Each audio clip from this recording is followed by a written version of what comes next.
About 10 days after 9/11, I went through the Pentagon and I saw Secretary Rumsfeld and Deputy Secretary Wolfowitz. I went downstairs just to say hello to some of the people on the Joint Staff who used to work for me, and one of the generals called me in. He said, "Sir, you gotta come in. You gotta come in and talk to me a second." I said, "Well, you're too busy." He said, "No."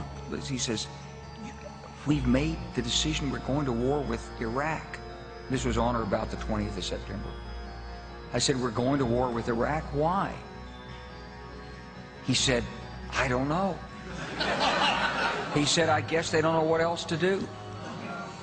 So I said, "Well, did they find some information connecting Saddam to Al-Qaeda?" He said, No. He says, "There's nothing new that way. They just made the decision to go to war with Iraq."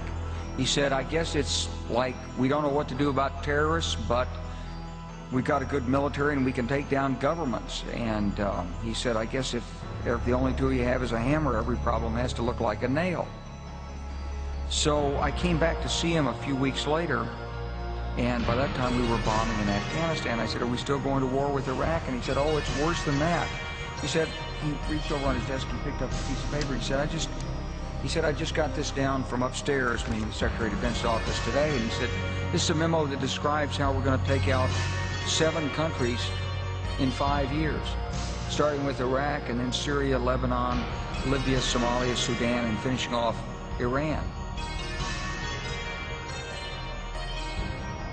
The truth is about the Middle East is, had there been no oil there, it would be like Africa. Nobody is threatening to intervene in Africa. The problem is the opposite. We keep asking for people to intervene and stop it. And there's no question that the presence of petroleum throughout the region has sparked great power involvement. Whether that was the specific motivation for the coup or not, I can't tell you, but there's always been this attitude that somehow we could intervene and use force in the region. Well, I think that Iran is a dangerous power. I think it's a hegemonistic power. It would like to have greater control in the Middle East. It is a threat to the nations in the Middle East, and as the President said, if it had nuclear weapons, it could be a threat to the United States as well. Do you think that the United States can stop Iran from obtaining those nuclear weapons through diplomacy, especially given with all these sanctions that we have? I was in Iran a few months ago. They seem to get plenty of what they need, in part from, well, places like China. If the United States could bring China and Russia to bear, if we really went after the sanctions in the toughest possible way, if we're willing to impact Iran's ability to deal in oil, then I think it's possible that sanctions could have a decisive impact. I think sanctions are already having an impact. I think there's no question that we've made it tougher on the Iranian regime, but it's clear that the Iranian regime seems determined to move ahead. One thing that amazed me when I was there was that the most common bill in Iran has the nuclear symbol emblazoned on it.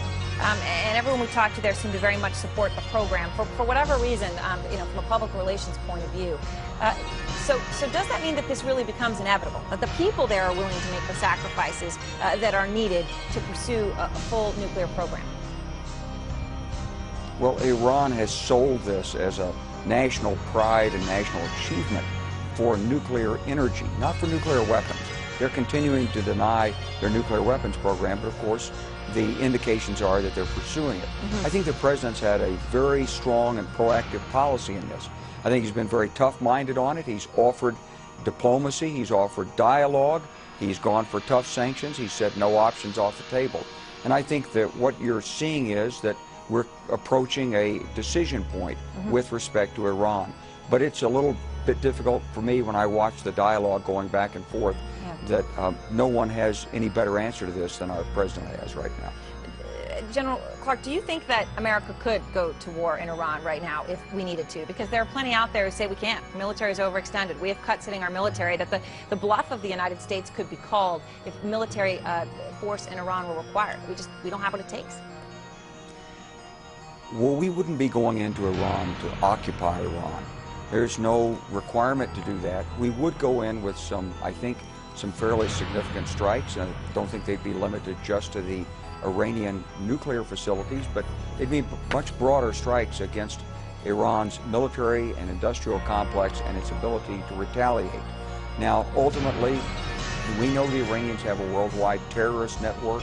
We know they would attempt to respond using terror, but I think that the overwhelming power of the United States would be very, very effective against Iran's conventional and unconventional military capabilities, especially in the Persian Gulf and in Iran. General Clark, thanks so much for joining us. We appreciate it.